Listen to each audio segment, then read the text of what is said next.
Greetings, everyone. This is Andy hopping on here before today's regularly scheduled pre-taped episode with some special news that broke after we recorded this episode. Donald Trump indicted again, number 4, this time in Georgia. I know, right? Crazy. Another Trump indictment? Who knew? Apologies, by the way, for the inferior audio quality. I'm recording this in my remote studio, which happens to be my car, because the very hardworking, very dedicated backroom team is still on its much needed little August vacation break. We won't be taping new episodes in the studio until the last week of the month. Until then, we will continue to post pre-recorded episodes. But I'm telling you, man, when we get back in that studio, be there because it's going to be crazy. I am like a volcano. I am walking the streets like Mount St. Trump, waiting to erupt. So be there for the eruption. It's going to be wild. In the meantime, I hope you enjoyed today's episode. It's a really fascinating interview.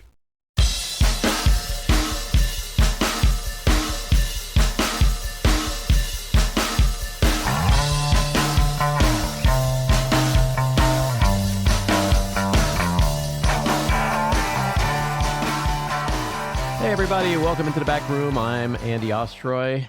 Today's guest is Anthony DiMaria.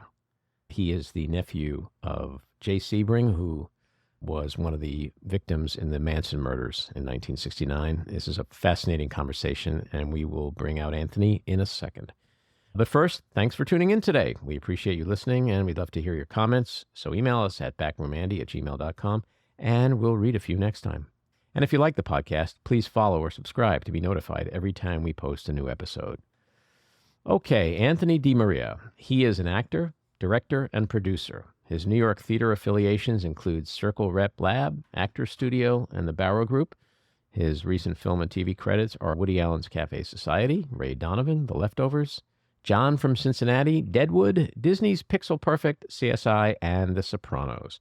In 2020, he directed and produced the feature-length documentary Jay Sebring, Cutting to the Truth, about his uncle, who was murdered in the notorious Manson Family murders in August of 1969. He is currently writing a book with biographer Marshall Terrell on his uncle's life, legacy, and the distortion fallout perpetuated after his murder and the killings of all 10 Manson murder victims. Anthony, welcome into the back room. Hi, Andy. Happy to be here. Thank you. So there's so many layers to you and your story, and I'm really interested to dive into that with you. I think the first and most important thing in a contextual sense to start off with is the recent news of Leslie Van Houten's release. She was one of the Manson girls, as they say. I like to call them the Manson murderers. She served about 54 years in prison. There were multiple parole hearings over the years. I think a total of about 125 for the whole Manson family. And recently, she was released because of court activity. There was an overturning of some rulings by the appeals court. And to make a long story short, Governor Gavin Newsom just came to a point where he said, I can't fight this. I'm not going to win. I'd like to keep her in prison, but I can't. And he gave up the fight, and she was released. As you know, my late wife, Adrienne Shelley, who was an actor and filmmaker, she was murdered. So I bring an interesting perspective to this whole conversation, which I think is important to just put out there at the beginning. So I want to ask you, because I know how I would feel, but I want to ask you your thoughts on her release. You know, I appreciate everything that you just said. First of all, I met Adrienne many years ago when before the casting of Grime, and believe it or not, I was cast in it, and Adrienne was. And then they got new producers. They wanted to recast. They brought in another actor and myself to read, and Billy Crudup got the part, and he's a hell of an actor. And of course, Adrienne is, and what an extraordinary spirit artist and soul. And so my thoughts go to you with what you've endured and your family. And I really appreciate the fact that you address Leslie Van Houten as a Manson killer, as opposed to a Manson girl or a Manson follower, as she's so often described in the media, because it diminishes who she is and what she actually did, the nature of her crimes. With her release, it was very, very difficult. And I had been to 6 of her last parole hearings as a La Bianca family representative. I've heard what she said in these parole hearings. And she shows a tremendous, extensive pattern of lack of insight into her crimes. So in addition to the extreme nature of her crimes, it was very concerning that, as you had said, and aptly so, that Governor Newsom kind of gave up the fight, because I'm certain that if brought in with the profound nature of Leslie Van Houten's crimes, the historical repercussions of them on American society, specific to Lawrence, which is a law that would establish that in certain rare cases, the extreme nature, egregious, severe nature of the crimes alone is enough to deny parole, regardless of any rehabilitation, at time served as well. And then there's Chaputis that says if there is a lack of insight exhibited by the inmate, that a nexus of current dangerousness is established. So I think on legal grounds, it would have been one based on concrete evidence in what Leslie had been saying all these years throughout her parole hearings. And I shared that with the governor's office and the attorney general. And I have to say, though I vehemently, strongly in our families, all of our families disagreed with the decision not to appeal, his office and the attorney general, they were very generous with their time in the weeks leading up to, with directly in phone conversations with me. And I appreciate. You know, I'm 63, so I've been around a long time and had a lot of time over the years to not just understand these murders, but to think about them and the historic repercussions that you mentioned on society. You know, we always glorify and romanticize the 60s, and in many ways, these crimes kind of put an end to that. And when you think about what those crimes were and the impact that they had on society and the savagery and the butchery, it takes you to that question that we all struggle with, which is our penal system and rehabilitation and parole and all of that. And it's interesting when you come at it from the perspective of just an average citizen. And then it's another perspective when you in your family, in your life, have experienced that. Opinions tend to differ. I come at it like, you know, she stabbed someone 16 times in the back, right? Whether Rosemary LaBianca was dead or not when she did it, it doesn't matter. But in a way, you do that to a dead person, that makes what you've done even more ghoulish, regardless of whether you were told to do it or not. So I personally bring the opinion of, you do that, you do the time. Like, you took a life. You need to somehow pay that back in a way that doesn't allow you to end up a free person one day. It just doesn't seem just. And I know a lot of people disagree with me, and there are a lot of people that are like, oh, she spent a long time in prison, but she took a life. I don't believe in the death penalty. I used to, because I do believe people are there wrongly accused. But I do believe if you do what she did, it should be a trade. You should have to give up your life. You know, and again, that's a very nuanced, complex, great question. And I think that redemption, rehabilitation, justice, these are all crucial parts of our judicial and justice system. And I think that each case, the people have a tendency to just kind of have a general opinion and they stand by it. And I think that's part of something that not only in this particular subject that you're asking, that even politically or generally, people just say, I'm for this or I'm for that. Mm-hmm. And there's no nuance. There's no embracing, kind of looking at each case individually. And I think when we look at this case, it is so severe and it's had such a profound impact on society. That's undeniable. I mean, you can go on the internet and get Leslie Van Houten, Charlie's Angel shirts. And there's people with, you know, Leslie Van Houten tattoos. And I mean, and she's did a book and it was turned into a movie, you know? So there is a fascination and that comes into play.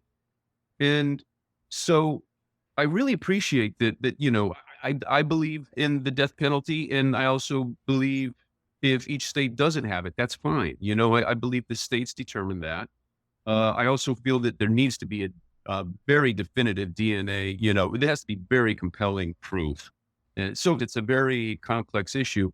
I would be happy with just life without possibility of parole. Mm-hmm. And that's what happened when the death penalties were revoked. Right. The next most severe was life with possibility, and that's what led to this. So I spoke to somebody, and he was a friend, and we said, you know, Anthony, what's the point of keeping her in prison all this time. And we're good friends, so he can talk candidly with me. And I don't take personal people's opinions.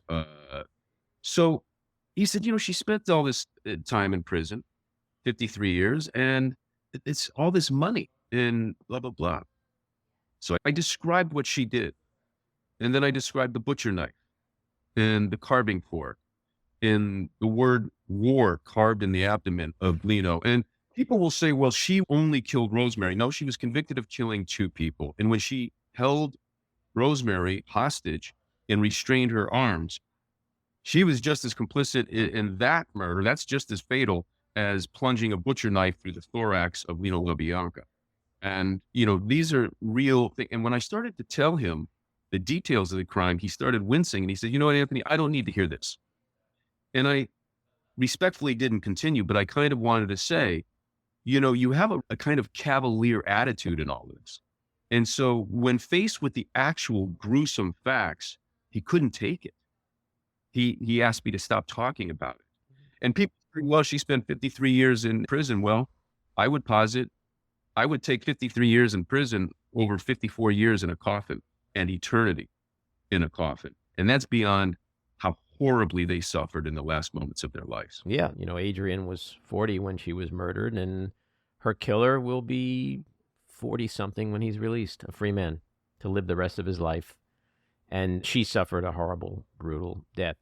And that's why I say, like, people who haven't had that in their family have a different perspective. And your friend is a perfect example of, I guarantee if something happened to somebody, God forbid, in his family, his perspective would probably change. And the way you can look at the Van Houten situation is to say, instead of saying she's spent 53 years, well, she should spend 100 years, right? It should have been 100.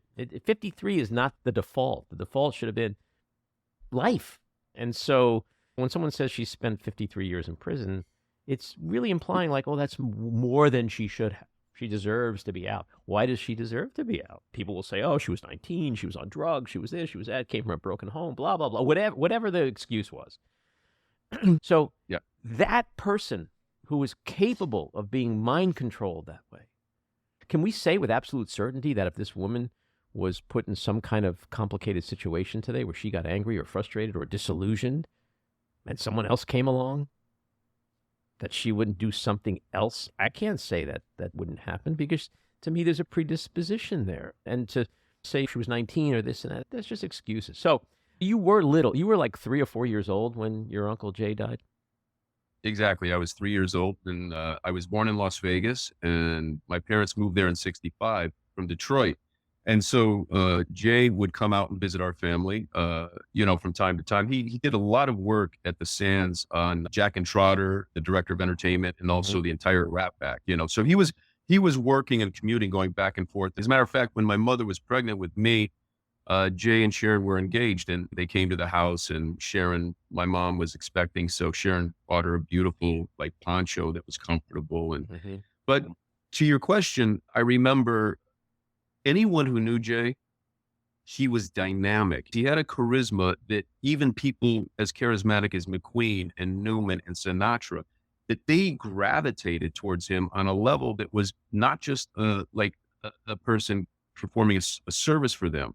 He became their friends, and, they wanted to invest in his business. So my memories with him, for some people who might think, wow, he was 3, are very indelible. And he had that impact on me, as he did with everyone. And when I saw this black and white photo of my uncle, I asked my mother, I said, hey, Mom, when am I going to see him again?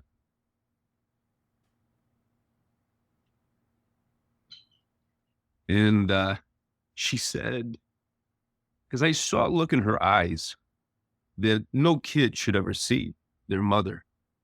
It was a vulnerability and a pain that I caused her. And I thought, shit, what did I do to my mom? And I just associated, just even bringing up my uncle, Jay, did that to my mother. So she said to me, well, you can't see him. He's in heaven. And I didn't understand all that stuff. And she walked away. She wasn't crying, but it was something that just to the core. And again, these are different things that reinforce memories, especially when a private personal tragedy is played out on the global stage as some form of dramatic narrative or entertainment, or in this case, a morality tale. And so it was constantly reinforced in my life. So I went on a journey to know everything I could without asking my grandparents or my mother, because I didn't want to hurt them. And I started reading everything I could. And I started to read things that were very disturbing to me, that were written about Jay after he was killed, not while he was alive. And that was the beginning of me saying, I need to know the truth, even if and I had to prepare myself, even if I didn't like what the truth was. Well, it's interesting. Anyone who says you can't remember shit when you're 3 or 4, I could tell you that when I was 4 years old, I could see my mother opening the door to our apartment, me asking her, is my show going to be on? And she said, no, it's not. And it was because Kennedy was assassinated. And that's a memory I'll never forget. And I think horror and tragedy has a way of making that shit just cemented in your brain forever. One of the things you and I have in common is that you made a documentary about your uncle. It came out in 2020, I believe. And it's called Jay Sebring, Cutting to the Truth. And I have to confess, I had no clue who your uncle was. As many times as I heard the name Jay Sebring, I had no fucking idea who he was. And I was blown away when I saw your film. Because that's exactly why I guess you made that film, because that's why I made my film about Adrian, to make people know who she was, so that she wasn't just a murder victim.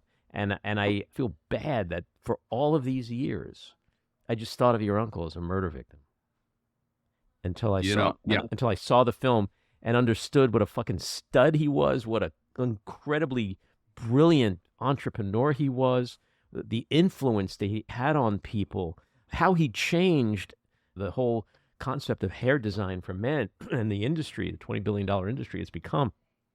But just that essence that you talked about, the charisma, the imprint that he left on people, you did a fantastic job conveying that through your film so that people who watch it will walk away knowing who Jay Sebring was. And murder victim is the last thing on the list of things that he was. So I commend you for that.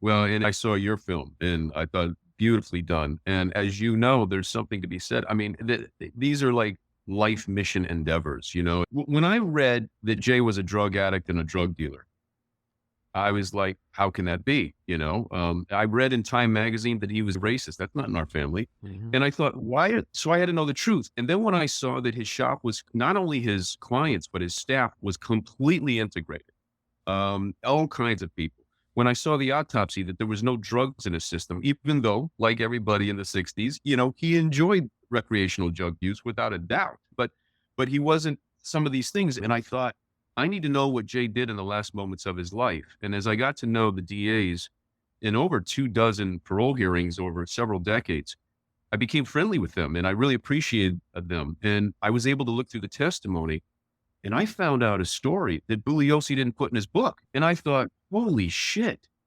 Jay charged Watson when he had his back turned to him with a gun and a bayonet. I was like, why in the hell did you put that in your book? And I wanted to ask Bugliosi, you had all these character descriptions of Jay as being insecure and all these things, and you sweep under the rug that he charged a man and tried to protect himself and his friends.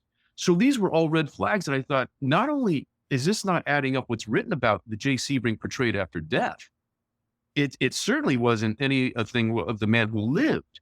And I learned that, as you well know, another universal relevance in this story is the media.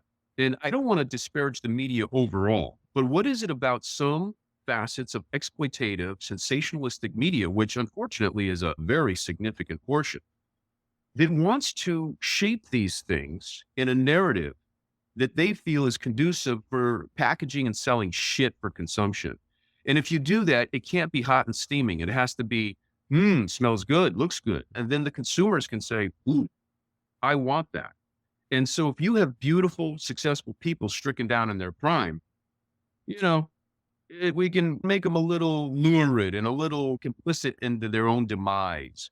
So they deserved it. They had it coming. And to your point, and this is no disparagement on Sharon, but Jay was, as you said, very well known in the most elite and powerful circles. So in his own way, he really was much more established in Hollywood and in society than Sharon was. And that's not a comparison. It's just contextual. I mean, he was approximately 10 years older than her. Sharon was on the verge of getting her big break. She wasn't known like an Elkie Summer or, some of the other actresses of the time, Julie Christie, but she certainly had her potential and was beautiful. You know what I'm saying? But I'm just context in that. Yeah, I think you're raising a really interesting point. When you look at the Manson case, there was a long delay between the murders and the arrests. And in between, that leaves the media with this story, and they don't want it to die. So they start to hypothesize, it must have been drugs or a bad drug deal. Jay Sebring was involved with this one or that one, or there was orgies, which, by the way, even if all of that shit was true, we're talking about 1969, right? What, drugs, orgies? Get out, like it wasn't so weird back then. There were movies like Bob and Ted and Carol and Alice with major stars from major studios, right? About wife swapping and shit. That was the culture then. What got me about your documentary, and what I didn't really understand till then, was not just that, people called your uncle a freak, a weirdo, a pervert, a druggie. There was massive debt. It was a crime. They were coming after him because he owed money to people. He was racist, the thing you mentioned before. But what really pissed me off is when I heard the clip from Polanski, this little rapist, right, sitting there and disparaging your uncle as a fetishist. And look, my heart goes out to him. Whenever I see that clip of him speaking to the media and him breaking down about Sharon's murder, I was in his shoes. So I get that. But, and this is a big but, we now know a lot about Roman Polanski and how he was a pervert and didn't care about a 14-year-old girl. I mean, we know about one case. There's probably a million cases, okay? And so when I heard that clip, it really upset me because it kind of crystallized what must have gone on in that moment when the suspicion was being put on your uncle. And there was nobody around to refute any of it. It's right. You're so apt in that. And, I said to my father when I started reading and doing investigations, I said, Dad, I'm reading some really horrible shit about Uncle Jay and blah, blah, blah, blah, blah. And I don't want to talk to Mom about it. And he said, Anthony, I was very close. I knew your uncle very well, but as a brother-in-law. He said, things happen in Hollywood and, maybe he did some of these things, but he says, I'll tell you one thing, Anthony. They didn't write that shit when he was alive. You're saying something really important. When your uncle was alive, he was famous. He was on game shows. Like, what's that show? To Tell the Truth. To Tell the Truth. So he had a very prominent career. He was well known in Hollywood, and it wasn't like he was just some hairdresser that nobody knew. He was pretty prominent at the time of his death. Oh, he launched Bruce Lee's entire film career. And Linda, his wife, even said that Jay was really his mentor into Hollywood style and how to look. If you look at the transition of Bruce Lee pre-Sebring and post, there's a massive difference.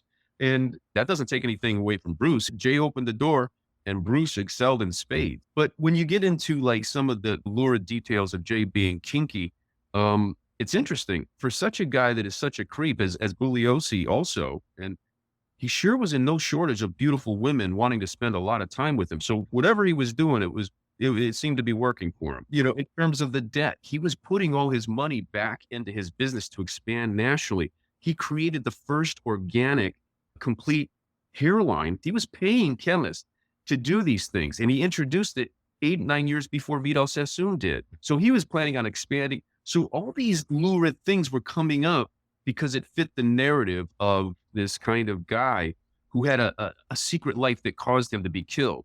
And I think what's interesting with Roman, he was being considered in that polygraph with the detectives.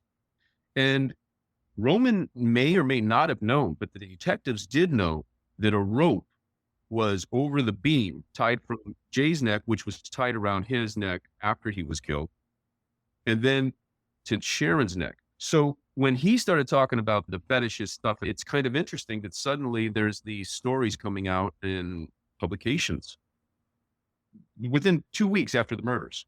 And I'm not saying that, giving Roman an out, but maybe he was, oh shit, I want these guys to know it wasn't me. But you're right. He really was throwing Jay under the bus, and he even threw Wojtek under the bus.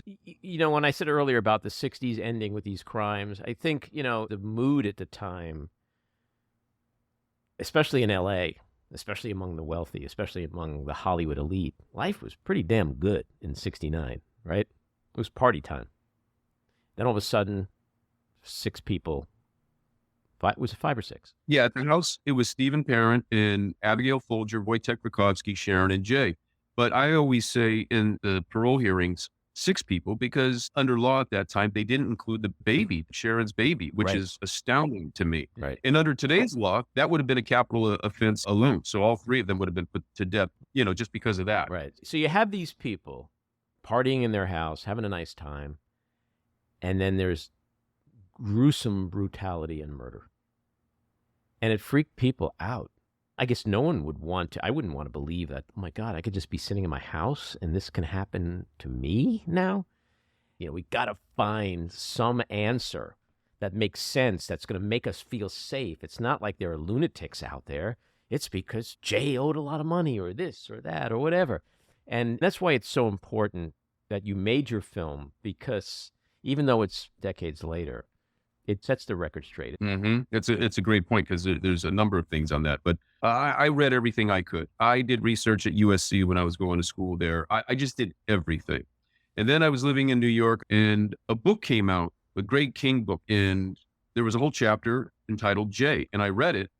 And again, it was just rehashing the entrenched rumors and mythology about Jay, that Jay was disinherited by his family, which is absurdity. So I read this and I thought, why are people just continuing to perpetuate these myths and these falsehoods and distortions?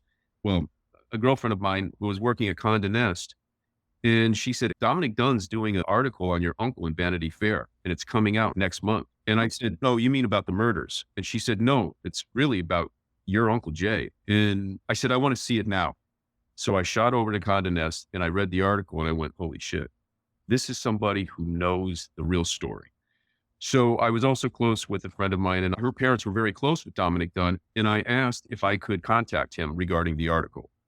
And I sent him a letter, and he said that he was battling some cancer, unfortunately, but he said, I can refer you to my Beverly Hills barber, Jay's protege, Joe Torrenueva.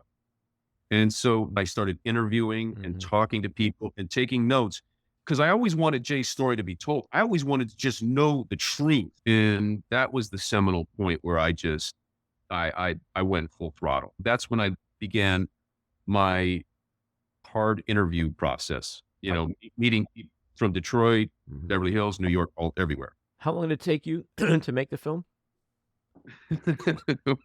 Well, it was genuinely independently produced. And Voss Beretta jumped on, and he was an EP, and Johnny Bishop, he was my editor and producer. And we were just scratching and, borrowing cameras. And you can see in the film the different formats, and that was okay. And then we ran into financial issues again and having a tough time. And then Chad Lane, unbelievable producer and friend, he jumped on, and then things really started happening with Jeff Beal, the composer, and then Quentin Tarantino doing the interview. Our filming started in 2000, late 7, and it was released almost 13 years later. So it was a very grueling, frustrating, and sometimes devastating process. But I think in the end, it almost was a serendipitous, like it had its own life. But I guess the point is that even though it was this arduous process, this labor of love, that I was so blessed to have these 3 people fight like warriors with me. You know what I'm saying?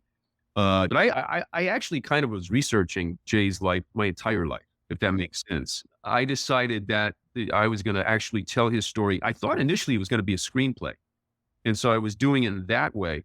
And then I asked, in a nutshell, what is the point of this film? And it was to restore the face of a culturally, historically relevant individual whose legacy and identity was stolen from him in the sensationalism of his own slaughter. And I thought, who could play Jay? And then I thought, shit, man, you got Steve McQueen, Bruce Lee, Elvis Presley, Frank Sinatra, the Rat Pack, Sharon Tate, Jane Fonda. I mean, you got all these people. And I thought, I don't want people being distracted with is that supposed to be Frank? That guy doesn't look like Sinatra. And so then I decided I have this footage, this great footage of Jay. And I thought, whose face better to restore his face than his own? And that's when I said, it's the documentary. So I'm listening to you talk, and it's literally like just listening to myself when I went through my own process, because, you know, a good documentary should answer a question that it asks. Like, what's the point of the film? For me, it was, who is Adrian Shelley? What really happened November 1st, 2006? And how does a family navigate that kind of tragedy? And that's what you're saying was the point for you of making the film. I get asked this a lot, and I want to ask you, was it a cathartic process for you to make this film? Oh my gosh. Yes, it was extremely cathartic on certain levels. To sit in a room with Quincy Jones and Dennis Hopper and Nancy Sinatra, people who inspired me as artists as I was growing up, people who shaped my passions about craft and storytelling, to see the love and the emotion that came from them. And I thought to myself, oh my God, what a privilege and an honor. They shared the love that they held for Jay and the impact that he had on them in a way that they had on me. And again, I started to realize from their own words and their love that Jay really was this dynamic person at a dynamic time amongst some of the most dynamic people in American culture. So it was cathartic to know Jay's story is now known. It is now out there. So yes, there was an element of catharsis in learning who Jay was and what he did. Even in the last horrific minutes of his life, even then, he lived with courage and grace and stood up to an evil. So part of that catharsis for me was knowing there's no doubt that that's what it was. My father said to me, one of the wisest men I've ever met, street smart guy from Detroit, he says, let me tell you something about Jay. In 1960s, no one was bigger than Sinatra, McQueen, and Newman. He said, Jay was not only their go-to guy, but, you know, he was their inside friend. And he said, everybody wanted to be McQueen's friend. They wanted a piece of McQueen. He said, but you know who Steve McQueen was? Steve McQueen wanted to be Jay Sebring's best friend. But, you know, to have Jay's brother-in-law say it, people will question it because, oh, that's a family relative. Just like I'm sure with you, oh man, this guy is too close to Adrian's story. He shouldn't be directing it. And I would like to hear your thoughts on that, because people said, I'm not so sure you should be the one directing this film. You know what I mean? You might be a little too. And so then in my research, I heard an audio tape in which Steve McQueen said, Jay Sebring was my best friend. So we knew right then that this was actual. This is what happened. I mean, did you get a lot of that? Yeah, you know, there's so much, again, that you just said that resonates with me. I don't think anyone else could have directed your film. Your film is about your journey to understand who your uncle was and to tell the truth about your uncle. And the through line of the film is you going on your own exploration. You know, the film really is about you literally walking through Jay's life. So I think it makes total sense to me why you would have been the director. But I want to speak to something you talked about, because in our society, we have a tendency to make a victim even more of a victim once they die. Just because either it sells papers or this or that, it just sounds salacious and interesting. And that happened with Adrian. You know, unfortunately, her killer made up a story that she came downstairs and complained about noise and slapped him and called him a bitch. And I was like, I'm married to this woman. There's no way on earth that ever happened, ever. But it was so easy. People just like to have that kind of shit to talk about because they can't wrap their arms around the real story.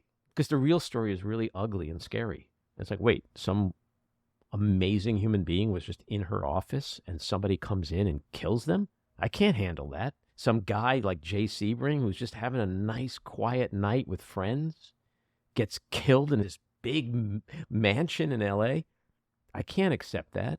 It's got to be something else. And that's when the chum goes into the Shark Tank and tries to destroy people's legacies in Jay's case, and especially with the suicide angle of Adrian's case. And I think people just need to stop doing that. They've already been victimized. Don't do it again. As for me, I have a very same, journey that you went on. And so I quickly realized that this is a story that I need to tell my way. Because of the reasons you described, I got to a point where I thought no one else can do it. And I would talk to filmmaker friends and lawyers, whoever in the business, and they would say, you're the only one that can do it. Because it would be some other movie. It's my story. It's like, how do you give that, put it in the hands of somebody else? And so I had a vision for it, just like you did. You clearly had such a clear vision. That's the way it was for me. Yeah, it really is amazing. It's kind of almost symbiotic, our conversation and the way we're wired and how we think. And a lot of it has to do with the circumstances that have impacted us.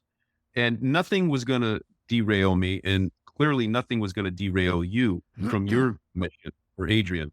And, you know, we trusted our own, what we wanted, what we needed to do. It was beyond wanting to do. It's what we were compelled to do. In your film, there's a few scenes that I got pretty emotional watching because I thought they were incredibly poignant. One was with the bronze shoes. Well, he landed in Los Angeles in 55. He did a 4-year stint in the Navy, but he had these beaten up shoes and he brought a sleeping bag and he had ideas and dreams. And that's all he had. And in the years, he cultivated them and got licensed and did his thing and opened his business. But he had these shoes that he kept with him. And my grandparents visited him. And my grandmother said, what are you doing with these beat up, nasty shoes? And Jay said, well, you know, these shoes are what I started with. And I'm going to bronze these shoes because I want to remember where I came from, how it all started, and never forget and always appreciate how hard it was, what I did. And so it was a trophy, a very sincere trophy of humility for Jay and for success, Another scene which ties into what we were talking about vilification and the media. Your grandmother, you said she never picked up another newspaper or magazine after, I think it was the Time magazine story. My grandmother, in my family, they picked up every newspaper, every magazine, because everybody was desperate for what happened, who did this. And when my grandmother read those horrific things and saw on the news, even after the people were tried and saw the women laughing and singing and taunting, literally spitting on the memories of their own victims and taunting our families. And it was so horrific. And that was a part of a shock to the nation's conscience that these 3 women could behave so unspeakably. It horrified the nation, and it also impacted the country in its own way. But my grandmother never again picked up a newspaper and didn't watch the news after that. But I will say, to their credit, I've seen some different people impacted by trauma, and in some cases like these tragedies, and it can destroy you. And my grandparents and mother always instilled, Jay would never want us to be impacted and in pain, suffer any more than what is natural. And experience that, and then go out and live life with the passion and the zeal that he did, and live life, to continue with that. The last subject I want to just go through with you is something we touched on earlier, and that is just the whole fascination with this kind of thing, with Charles Manson in particular. Why do you think he has been so glorified over the years? You look at Guns N' Roses. I mean, I love Guns N' Roses. You kind of ruined it for me with your film. But in 1993, on their Spaghetti Incident album, I had no idea he fucking sings Charles Manson's song, Look at Your Game, Girl. This is not 70. This is 1993. Plenty of time for Axl Rose to know that that's a really douchey thing to do. So why do you think people... What makes women send letters to people like Charles Manson when he was in prison? What makes people marry Charles Manson? What is it about this disease that I guess some people have, that they can look at evil and somehow see something that's sexy and cool? Well, as you pointed out, Leslie Van Houten got married in prison. Susan Atkins got married in prison. Charles Watson got married in prison and fathered 5 children. I think 5. Sad to say, there are certain things in human nature, there's no describing how some people are wired, right? And with regard to not just Charles Manson, but also the so-called Manson family, there were so many elements, because you have a time when America's in flux, right? You have the Eisenhower years, the kind of conventional lifestyles being challenged by the youth and the hippie movements. you have all these different things. You had the civil rights movements, but then the riots and this backdrop of conflict and movement. And so then you had these crimes that involved beautiful Hollywood people. And it was particularly brutal and gruesome. And you had unknown killers. So the speculation was off the charts. What I used to do was blame exploitative media for what they created in this. They've shifted a narrative into something that it really wasn't. Okay. And this was like the perfect storm of these decadent Hollywood types doing weird things. So they get slaughtered, as they should be. And then they find out, oh, wait a minute. No. There was nothing, that had nothing to do with that. It was actually this hippie cult. So then they used that as the morality tale against being hippies. Right. And it was like, hey, don't let your kids be hippies because they'll be controlled and kill people. So this literally had all the ingredients of mass exploitation. And it was great for book, TV, news, movie sales. Sex, drugs, and rock and roll. That's right. If it bleeds, it leads. Mm-hmm. And the other thing is, don't let the facts get in the way of a great story. Mm-hmm. And that's what people were doing. I'm doing a book now with Marshall Terrell because in a book, you can tell more in more detail. So we're going to get into really extensively Jay's life and legacy and certainly the crimes. Anthony, you've been so generous with your time. This has been a really fascinating conversation. Certainly when you write a book, come back in and talk about that. I'm glad we got to know each other. Folks, if you want to see a great film about somebody whose story deserves to be told, please see Jay Sebring, Cutting to the Truth. What's the best place for people to see it? It's Amazon, Apple TV, YouTube, Great. It's Google Play. It's all over. But Andy, thank you. It was a pleasure and an honor to be with you here today. So thank you. Take care. Thank you for listening. This episode of The Back Room was edited and produced by me, Andy Ostroy, and it was co-produced and co-edited by Maddie Rosenberg, and co-produced by Jen Hammoud. We'd appreciate it if you could take a moment to rate and review, and also follow or subscribe. Until next time, keep your eyes on Washington, Hollywood, and your own backyards. Have a great week.